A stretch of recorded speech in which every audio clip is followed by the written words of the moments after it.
Tá? Então, vou fazer a pergunta primeiro, como você diferenciaria a visão do olhar?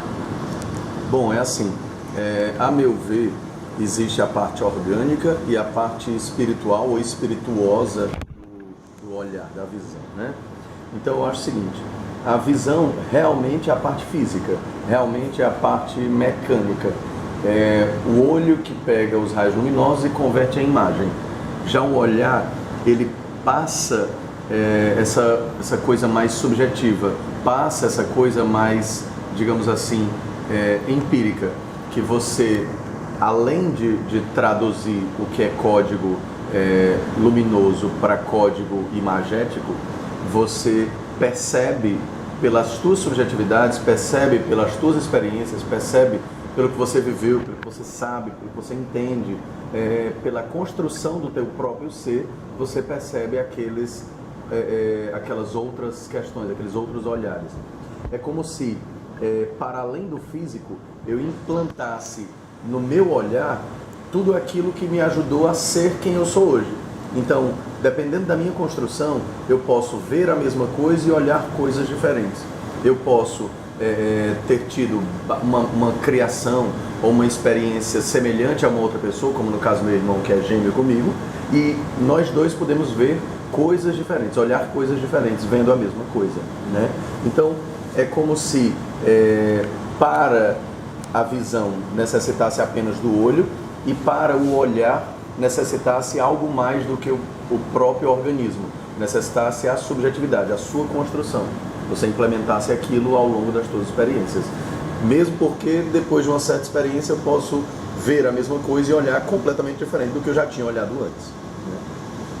Aí a segunda pergunta é, qual a relação entre o olhar e o teatro? Não existe teatro sem um olhar subjetivo. Não existe teatro, não existe arte sem um olhar subjetivo. Então, esse olhar é importantíssimo para a arte. A gente costuma dizer que nós temos vários tipos de plateia. Temos a plateia que não entende, temos a plateia que entende, mas não capta, temos a plateia que entende e capta tudo, e temos a plateia técnica, que é uma plateia que entende inclusive a forma, né? Então, o olhar, ele varia de acordo com a tua percepção, varia de acordo com as tuas experiências, como eu falei anteriormente. Então, para uma plateia que já está acostumada a ver teatro, ela olha mais facilmente as subjetividades e os ícones e os signos e símbolos que a gente implanta no espetáculo. Para uma plateia que não tem costume de ver obras teatrais, ela costuma ser mais difícil esse olhar, essa percepção do algo a mais. Como se lê um texto. Você lê um texto e apenas traduz as palavras, apenas traduz o que está escrito, você não sabe ler. Você literalmente só decodifica aquele texto. Quando você lê um texto sabendo do que você está vendo, entendendo o que você está fazendo, você percebe para além do que está escrito. Você percebe entre as linhas. Você percebe todo o nível de subjetividade que o autor quis colocar quando ele escreveu aquelas palavras. Por isso que a gente costuma dizer que muitas vezes não adianta saber ler e escrever. Você tem que dominar a leitura e dominar a escrita. É como o olhar e a visão. Não adianta eu saber apenas ver. Eu preciso tratar a minha visão para que eu tenha novos olhares, principalmente em cima das mesmas coisas. O mundo da gente já está repleto de signos e símbolos cotidianos, que para o que a gente chama de ser humano normal, para aqueles que apenas sabem ver alguma coisa, eles veem como se fosse tudo uma grande massa cinza, uniforme, como se tudo representasse a mesma coisa para todos. Para quem, digamos assim, tem essa sensibilidade mais aflorada, do olhar mais artístico, já não vê mais tão cinza, já percebe alguns tons de cores, como quase se você olhasse a lista de Schindler, que o filme é basicamente em cinza, em tons de cinza, e alguns pontos aparecem em vermelho. Ali o autor, o diretor, ele imprime um símbolo para que mesmo o leigo que não entenda, pergunte no mínimo, fala, como assim? Né? Como o filme Os Outros, enquanto eles estão se achando verdadeiros, enquanto eles estão se achando vivos, o filme é de um jeito. Quando eles se percebem mortos, o filme inverte completamente a linguagem.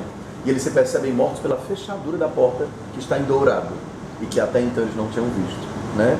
Então, essa questão do olhar e da visão, a arte ela brinca muito com isso, né? Só que é uma brincadeira levada muito a sério. Infelizmente, no teatro a gente não pode pintar as coisas de vermelho, nem pode realçar a fechadura de dourado, né? Nem pode fazer uma peça toda em tons de cinza, porque existem as cores. Mas, em cima disso, a gente coloca as estéticas, e as estéticas fazem com que aflorem os vermelhos, com que aflorem as fechaduras douradas, como a gente exemplificou há pouco. As estéticas nada mais são do que uma forma diferenciada de mostrar a mesma coisa, né? A gente costuma dizer que um artista que não entende de estética, ele é um artista. Mas um artista que entende de estética, ele é um artista um pouquinho mais eficaz, porque ele consegue traduzir aquilo que ele quer e que os outros não conseguem implementar.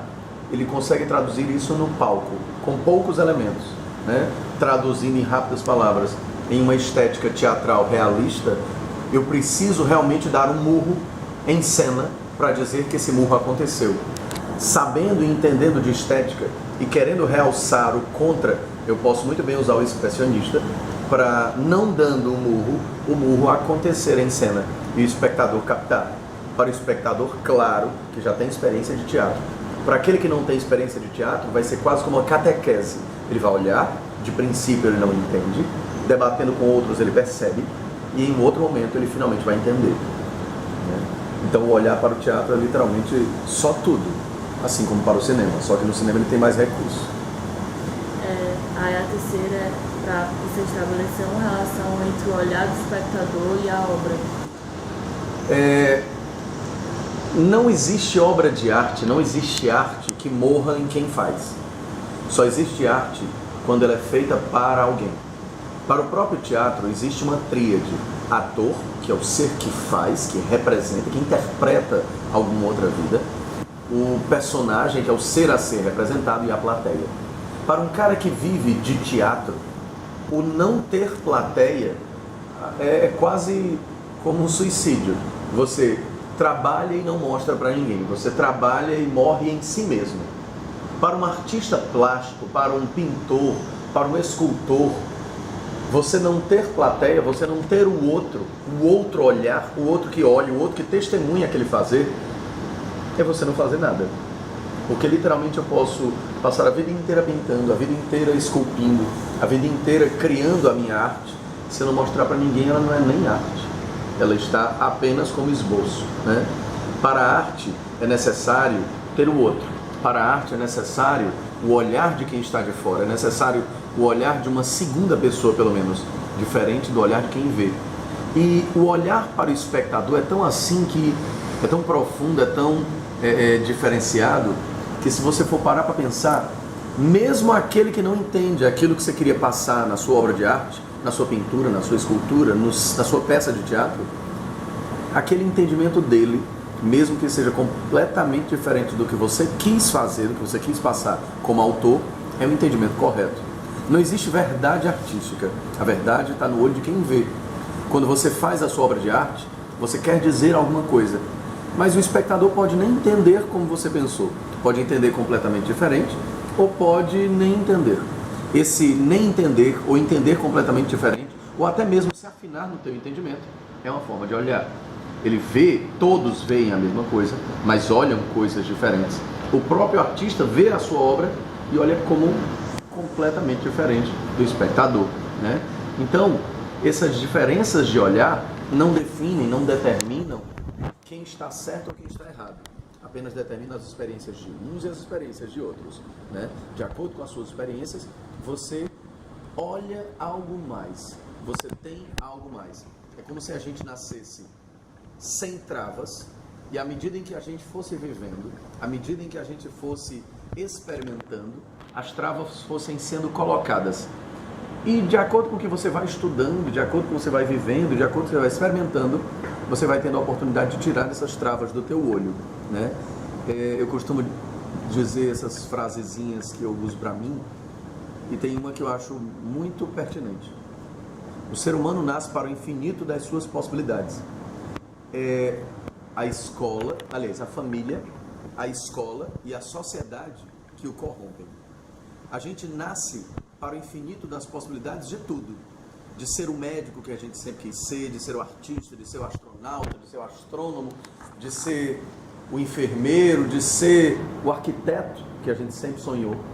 Só que a família em primeiro plano muitas vezes nos decepciona. Na realidade, ela está colocando travas no nosso olho e amarrando o nosso destino. Quando a família faz isso, vem a escola que complementa isso. Acaba ou colocando travas ou nos amarrando ainda mais.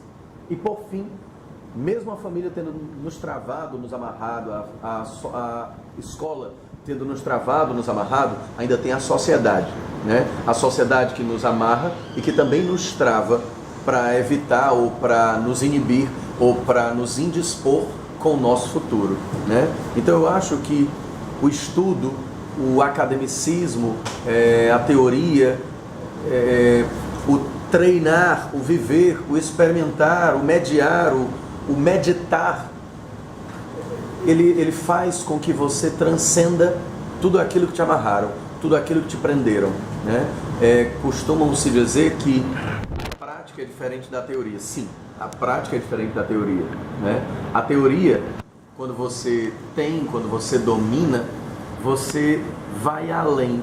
E quando você une a prática à teoria, você vai bem mais além, né? Então, o nosso olhar, ele é treinado. Não existe olhar bruto. Até a própria criança, quando nasce e usa o seu organismo para ver, ela olha coisas diferentes da gente, né? E à medida em que ela amadurece, ela vai treinando esse olhar. Viver é treinar esse olhar. Olhar é também treinar esse olhar, né? Quando a gente vê, a gente percebe ou localiza. Quando a gente olha, a gente se aprofunda, a gente se apropria. O olhar é como se fosse uma apropriação dessa visão. Então, quanto mais a gente olha coisas diferentes, quanto mais a gente se permite olhar coisas diferentes, mais a gente deixa de ver coisas iguais. Mais a gente percebe nuances diferentes nas mesmas nuances. Eu tinha um ator que ele pegava o texto e lia esse texto todo dia. E quando ele ia para o palco, o que me deixava mais intrigado era que mesmo no dia do espetáculo, ele olhava o texto e lia de novo. Aí um dia eu perguntei para ele, por que você lê o texto mesmo sendo na hora da cena? Por que você lê o texto 300 vezes, mesmo já tendo estreado e fazendo bem, sublimamente bem? Aí ele disse, eu leio o texto como se fosse a primeira vez que eu leio, para tentar descobrir coisas novas nas mesmas coisas, porque afinal de contas essa é a função do ator. O ator é um descobridor, o ator é um desbravador, o ator é alguém que vai tentar passar o seu olhar, como ele vê, como ele filtra a vida no palco, para que outros tenham a oportunidade de presenciar coisas que ele queria mostrar, coisas que ele não queria mostrar e coisas que ele nem pensava em mostrar. Então é por essa descoberta que a gente se debruça no texto. É por essa descoberta que a gente se debruça no trabalho cotidiano do fazer.